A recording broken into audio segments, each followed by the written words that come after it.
Final arrangements are underway for the funeral of former President Jimmy Carter. Carter passed away last month at 100 years old.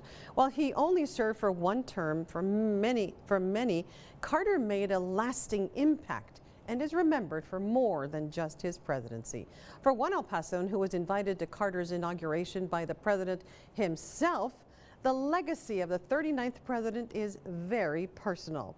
Diana Castillo is live from the control room with this story. Well, Estela, for Michelle Gorman Nevins, she says she was only 15 when she wrote a letter to Jimmy Carter when he was running for presidency. In that handwritten letter, Nevins expressed her support for the Georgia native and her hope for the country. Carter later won the election against Republican incumbent President Gerald Ford. Nevins says the last thing she expected was a reply. But weeks after mailing that letter, she didn't just get a response, but an invitation to Carter's inauguration. It just was a wonderful time, and it was, you could feel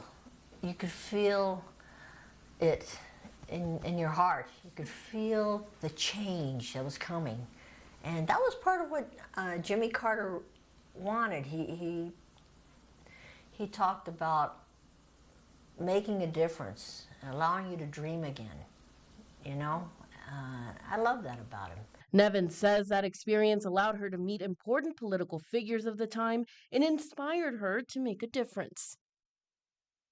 Aside from his presidency, Jimmy Carter is also widely remembered for his humanitarian work in and out of the office, something that Nevins says has also inspired her. Now, coming up at 6, I'll have more of my conversation with Mrs. Nevins and why she says Jimmy Carter is a one-of-a-kind president.